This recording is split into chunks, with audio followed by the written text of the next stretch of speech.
I upload daily NBA content on this channel, so if that is something that interests you, then go ahead and subscribe. Also drop a like on this video. It only takes 1 second and it makes a massive difference. So the 2020 season made me question a lot of things that I previously believed, with a lot of weird factors going on this year. I started to really appreciate the value of culture, and I actually started to question something that I haven't really talked about yet, which I'm talking about in today's video. That's the point of the video, and that is depth. So for a long time now, I have sung the praises and really emphasized the importance of depth, and very often picked teams simply because of depth. And with something that went down this year, which we'll use as an example, you see it in the thumbnail, I'm starting to question that. And when I go back and look throughout NBA history, I really start to wonder, is depth as important as I believed it was, and as important as many other people claim it to be?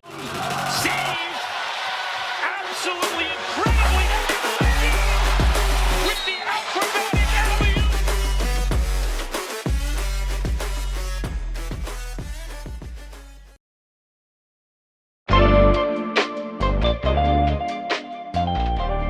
So let's just jump right into the example that is all in our heads. So going into this season, a common narrative that I partook in as well, because I believe this to be true, was that the Los Angeles Clippers were going to be a better team than the Los Angeles Lakers due to the fact that they had more depth. LeBron James and Anthony Davis were clearly the best duo out of these two teams. However, the Clippers had some of the best bench depth, if not the best bench depth in the league. Meanwhile, the Lakers had some okay defensive players coming off of the bench, and that was pretty much it. And I do want to say that the Lakers' lack of bench depth was a little over-exaggerated. Like Alex Caruso and Rajon Rondo, one of them starts. I don't know which one it is. I think they go back and forth. That's pretty good. Dwight Howard off the bench was pretty good. I think Avery Bradley came off the bench at some point. And I had Kyle Kuzma, who, as much as I like to clown on him, is decent. The Lakers' bench was not horrible, and it wasn't certainly not as bad as people made it out to be, but it was also not amazing. And the Clippers had two Sixth Man of the Year candidates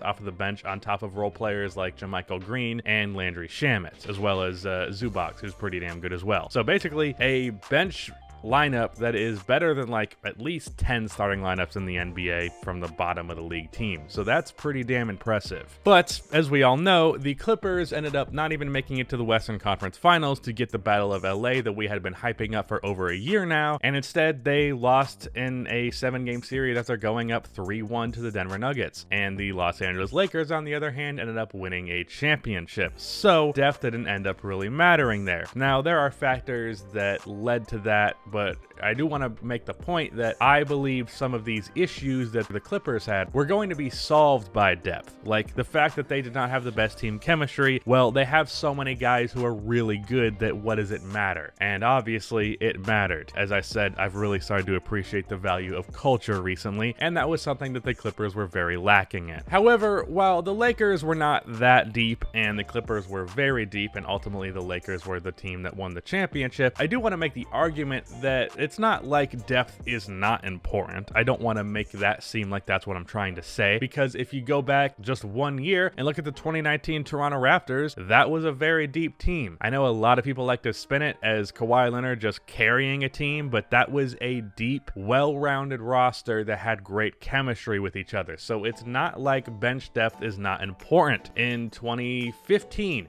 the Golden State Warriors had one of the deepest benches in the league and just had a lot of bodies that they could throw out there. And even though not all of them ended up making it for a playoff rotation like Mo Spates, after he missed a wide open layup in the finals, just got completely cut out, still a very deep team. So depth is certainly important. The question on hand is how important and to what degree should it be valued? We're going to take a look at the Clippers and Lakers once more. I want to make the argument that it's really just the top guys that matter the most, and then the depth, it's just window dressing. And window dressing can certainly be impactful. However, it's not going to be the main reason why your team wins most of the time. Not that it's always not going to be the case, case like the 2014 San Antonio Spurs, for example, were a very deep team as well as a very good culture team, and they were able to win a championship versus a team that was much more top heavy and had more talent on the top. They had the best player in the league, and even though Wade was declining and Chris Bosh did not play great in that finals, those were still two top 20 players in the league on top of LeBron James. The Miami Heat in 2014, even though they had some injury issues, were no doubt a more talented team than the 2014 Spurs, but the depth ended up winning them that series. So it's not like it can't be a winning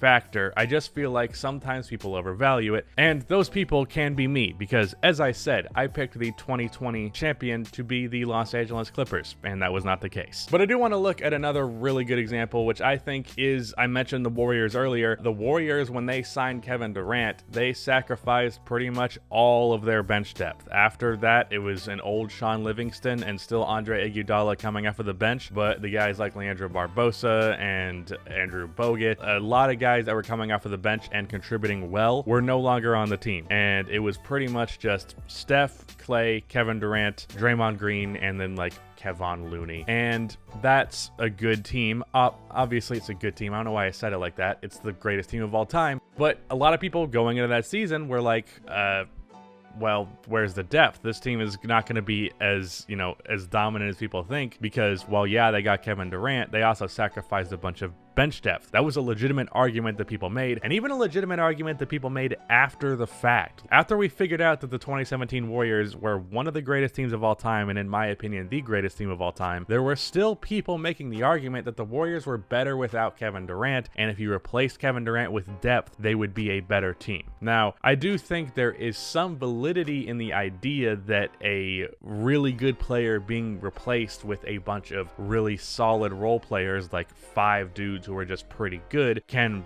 be like a decent substitute, because as good as any player can be, 5 good players as well is a lot. And while the Warriors were obviously better off with Kevin Durant rather than that depth, it is fair enough to say that they were a very good team without Kevin Durant. They won a championship without him, and they can be a great team without Kevin Durant. However, the argument that the Warriors would have been better off not signing Kevin Durant was a legitimate argument that people had, because they thought depth was that valuable. And obviously, not the case. That's an over-exaggeration of the value of depth. And I think really what this comes down to is, when it comes to winning a championship, what's going to matter is your top guys. At the end of the day, that is what matters. And if we're talking about the playoffs specifically, there's a lot of factors that make depth not as important in the playoffs as it is in the regular season. Unless you're going into like a triple overtime game like the Blazers and Nuggets did back in 2019. I think it might have been a quadruple overtime, and then they sub in Rodney Hood, and then having that guy off of the bench save the day. Outside of those rare circumstances, in the playoffs, your rotation gets shorter, and the value of guys who are not really shot creators and not elite defenders really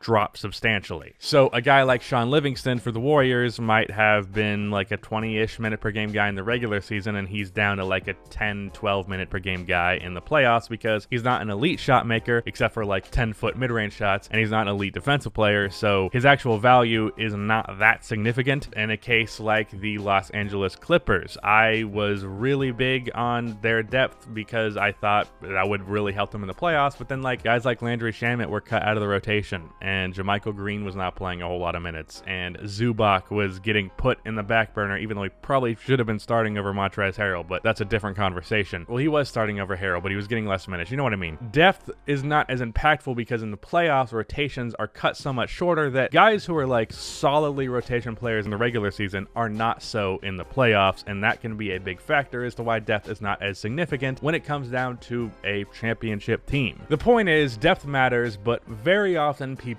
overvalue it. While yeah, it can be a contributing factor when two teams are very close, when there are some significant differences up top, depth really is not going to solve that issue. Back to the Clippers and Lakers. Kawhi Leonard and Paul George is not as good of a duo as LeBron James and Anthony Davis. LeBron is better than Kawhi, and then Anthony Davis is a significantly better player than Paul George. And that alone should have been a contributing factor in me picking the Lakers over the Clippers. It was stupid of me not to have done that.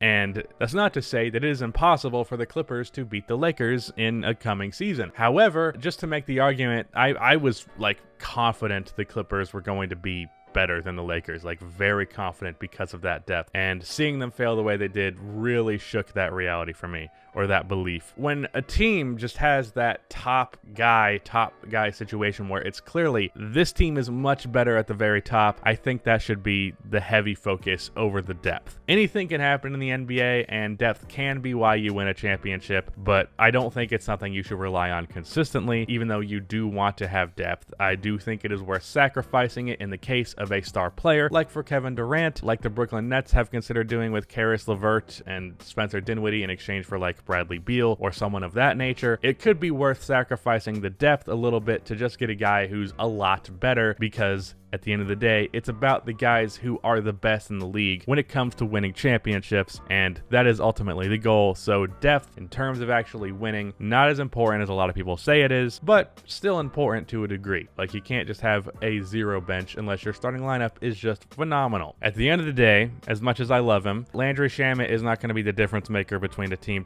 being a champion or not. It's not going to be the reason why the Clippers are better than the Lakers. As much as I love Landry Shamet, I apologize for slandering him. That's all I'm ever going to say negative about Landry Shamet on this channel. But shout out to Rudy for editing this video. If you want to support this content outside of just your like and subscription, I do have a Patreon where you can go support me over there. Also, I think there's going to be a new podcast over on the podcast channel. I haven't figured out what I'm doing with that yet, but maybe. I guess we'll see. It'll be linked in the description if there is. That is the end of this video. Please be sure to like and subscribe for more NBA content like this, and cue the outro music.